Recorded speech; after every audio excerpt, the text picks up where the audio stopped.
Hi everyone, in this video I just want to show you how you can take just a normal everyday item and customize it and personalize it by adding just a little bit of vinyl to it. I found these owl ornaments at Michael's and they were half price and then 30% off of that for Black Friday.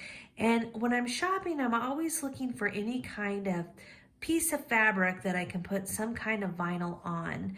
And when I saw that with these owls, I knew they'd be perfect, especially since my daughter's a Chi Omega. They would be perfect as little Christmas gifts. And so as you're shopping around and you're seeing items and it looks like it's an item that can take vinyl, think about how can you personalize it. So in this video, I'm just going to show you how I took these little ornaments and worked with these little small spaces to customize them. And everything doesn't always work out perfectly. I think on one of these, my scarf was so short. Oh, this one's my daughter's friend's a Chi at MU. So we did that one for her. Well, these all worked out. This is the one. This one we went to do, the little scarf trail is so teeny tiny and it's actually under this. I thought, you know, I'm just going to go ahead and on this one, I'll use it on the fabric I found on the back. So it's about kind of looking at your items and figuring out where can you apply vinyl, heat transfer vinyl, and how to really customize that small inexpensive gift to make it a little bit more personal. So in this video, I'm going to show you how I made these heat iron-on ornament owls from Michael's. Okay, so I'm starting with my blank canvas, and over here on the left, I'm just inserting an image. And I have uploaded these images already. I got these, they have a Black Friday special for these images for $1 for the entire Greek alphabet for all three versions of these Greek letters. I don't know if you've looked for Greek letters, but this is a super good deal. So I will link that up below. You can just click on the description and find that information. I do all my links from my blog page, so that'll be easy for you to get to. So basically I can click both. These are the two I'm going to use now. I haven't uploaded all the Greek letters because for this project I just need the Chi and the Omega. And so I pull them both into my canvas at the same time because you can click as many images as you need to pull them into your canvas. I think I'm going to make these a little smaller so it's easier to work with them because my space that I'll be ironing onto is so tiny, they will be much even smaller than this. Okay, so I'm only going to work with this file over here. I was really debating whether I would go one layer or two, but I think I will go 2 layers. And so I need to ungroup these because I need to delete the ones I'm not going to be using. So I clicked on my file and then clicked over here to ungroup, and then that will let me just click each of these and delete them. Oh, I didn't ungroup this one yet. So select the file, ungroup, and then the same thing, I need to delete the ones that I'm not going to be using. Again, I am just really excited about these files. I've been searching for Greek alphabets and hadn't yet purchased any, so this find was a good one for me. Okay, so that leaves me with what I'm going to use. Now there's 2 layers to this, which you can see here. I'm going to actually put that back on here because I want to just regroup that real quick. So to do that, I'm just going to select that and then click on group and select this and click on group.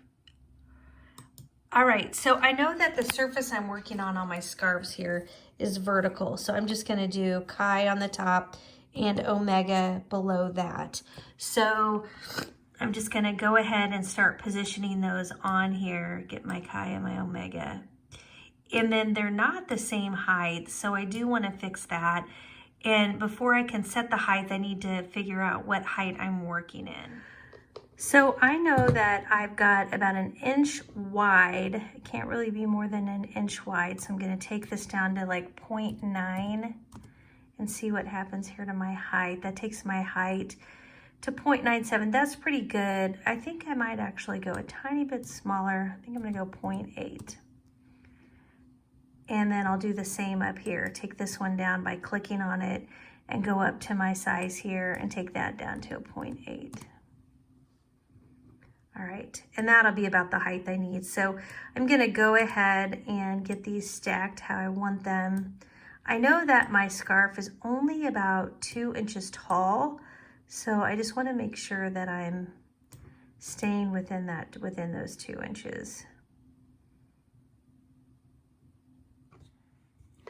All right, and then now that I have these ready, I do want to go ahead and attach them because I want them to go ahead and print right on top of each other. If I were to come over here and click on Maker right now, let's just look at the mats and you'll see it's just clicking them in the most efficient way for the mat, and it's not actually stacking them.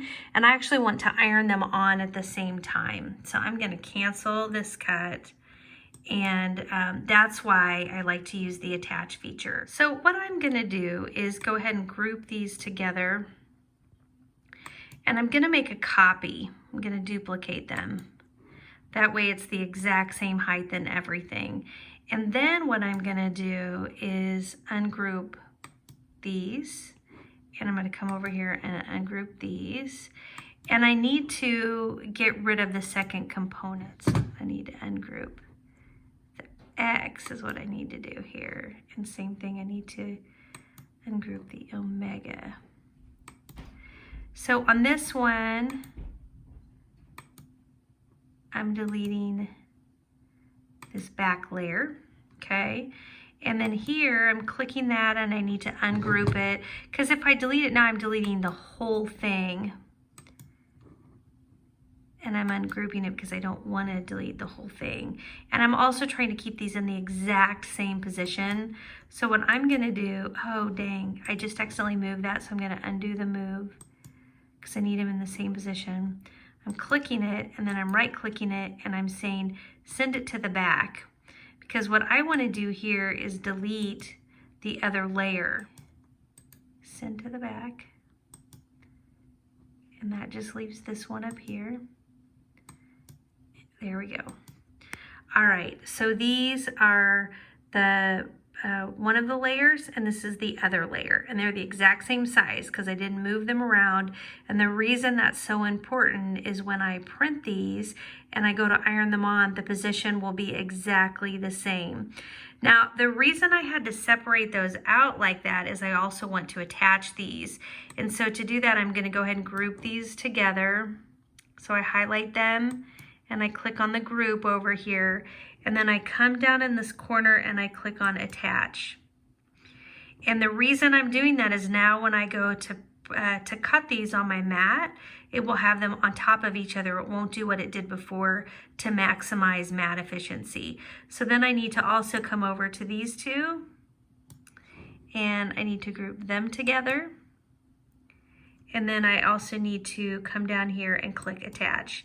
And again, that's helping my vertical space. Now everything else will be so easy. I know that was a lot of clicks for us to do that, but it's just going to make it a lot easier now when we go to iron it on. Everything will line up perfectly. Okay, so why don't we go ahead and change the colors just to reflect the color of heat transfer material I'm using. This back piece is going to be a black, and my front piece over here is going to be a white.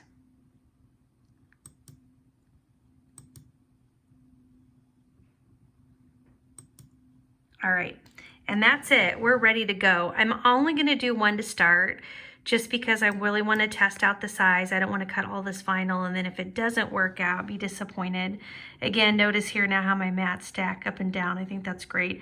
I do need to mirror these because I am using heat transfer, and anytime you're doing that, you're printing in reverse, and so you always need to mirror your designs. So you just look for that green toggle, and that confirms you have that. Now the other thing I want to do is just look up here. This is telling me where I need my vinyl to be placed and how much. So I'm only going about 1 inch wide and about 2 inches down, so I don't need a lot of vinyl for this project. Okay, so once I click on this continue button, it will give me the chance to set my material. So I always just leave my dial set on custom, and then it will prompt me to set the material. And I can come over here to my browse all materials, right over here to the right. And then I'm looking for iron on. You could type that in. There's not that many things here, so I just scroll down, and I'm using just this everyday iron on right here. Now this star right here, normally if you haven't done this already, it's empty, but by clicking on it, it will put it on that menu that you saw when we were first browsing for materials. If it's a material you use a lot, it will just prevent you from having to do that multiple times. All right, it's just reminding us here that we can use our fine point blade and that we can go ahead and load, and there is a reminder to make sure the mirror is turned on. And it also reminds us that the shiny side goes down. So when we're cutting on our mats, the shiny side of the material actually faces down. So there's a shiny and a dull. The shiny is like that plastic backing that's facing down. Otherwise, you're just going to be cutting the plastic and it actually won't even cut through the plastic. All right, so we are going to be doing the white one first.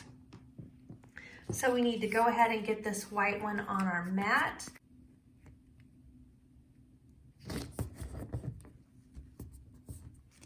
I'm going to try to do this without tape. Sometimes I need to do tape, but it feels pretty sticky to me, so I think I'll be okay.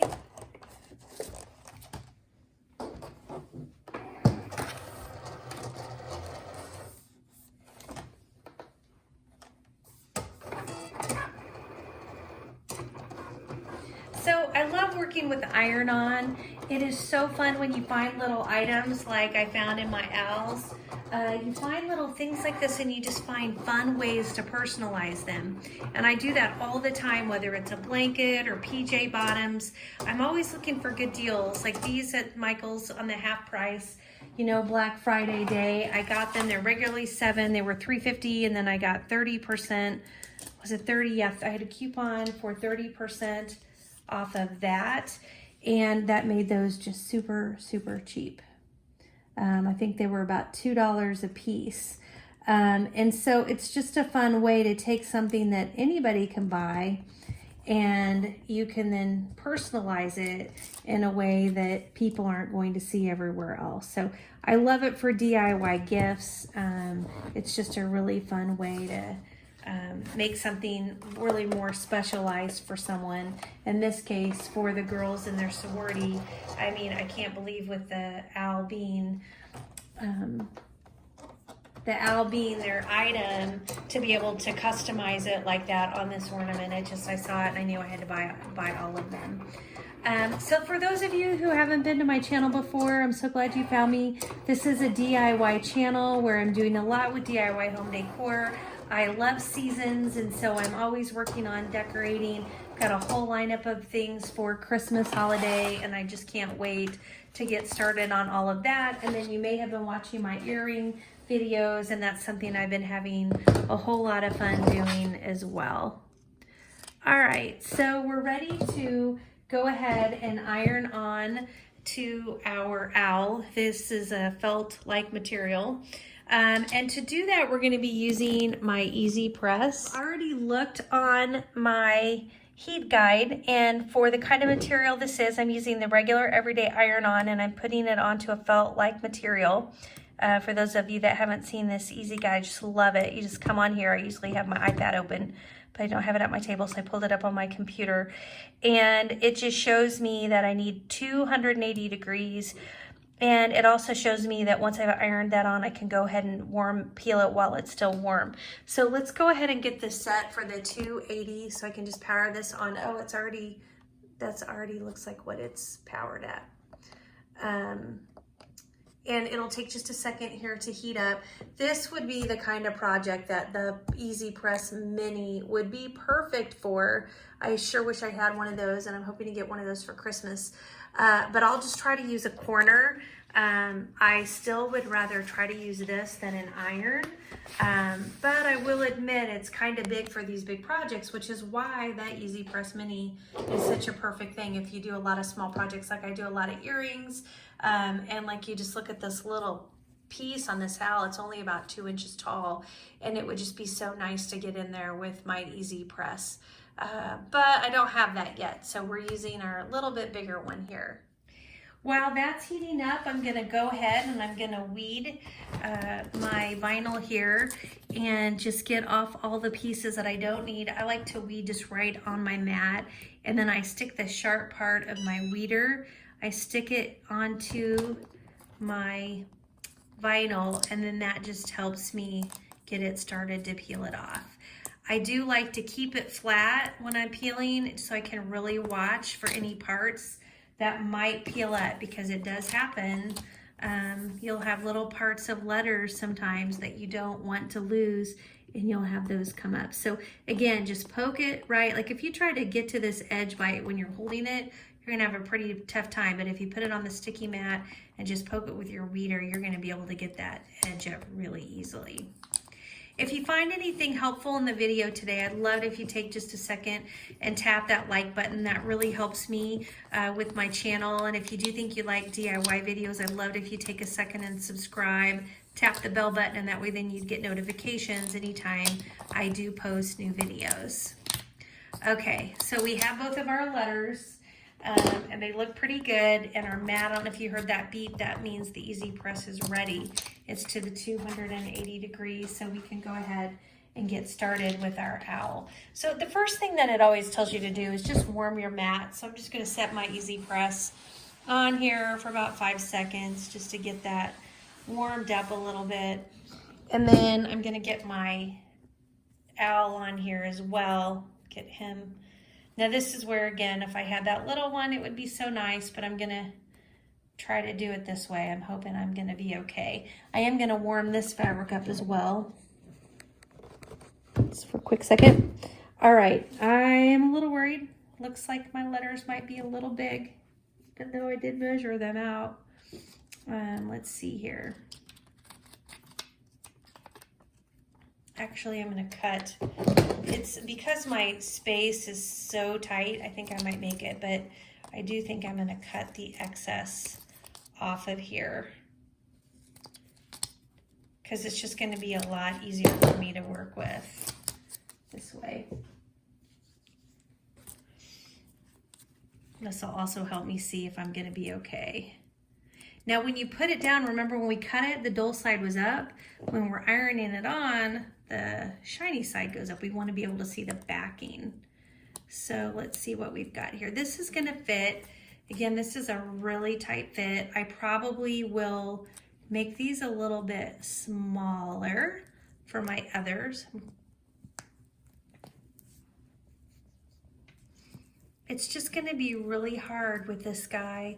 Again, if I had that mini easy press, I think it would be a lot easier. I think I'm gonna have a hard time. I'm gonna try it. I'm still gonna give it a try. Push the start button here. I do that by pushing the green button, and it starts my countdown.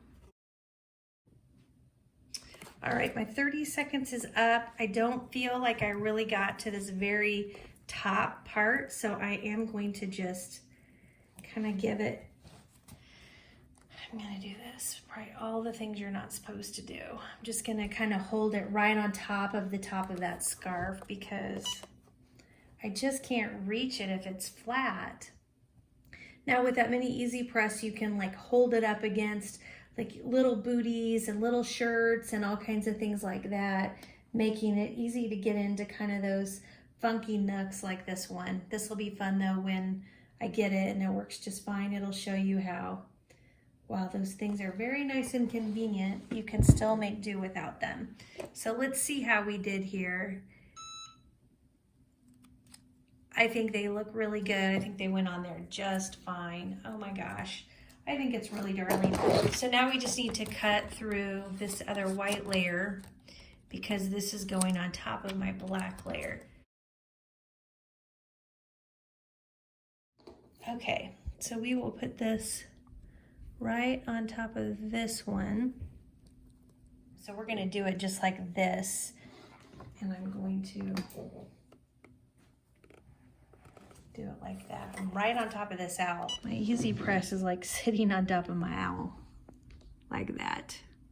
Because otherwise I'm having a really hard time just getting in to heat it up. Good. I think now what I might do, now that I did that, I might go ahead and turn him on his side and get another quick short amount of time kind of the right way as much as I can.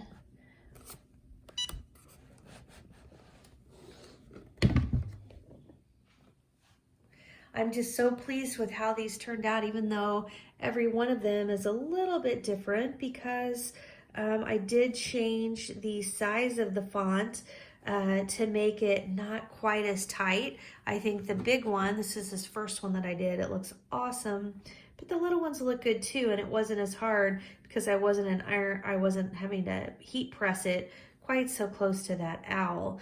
In some cases, the back of the scarf worked great for the school, and in other cases, where's that one? These all worked out fine. In other cases, I had to put it on the back of the scarf. I can't find him anymore.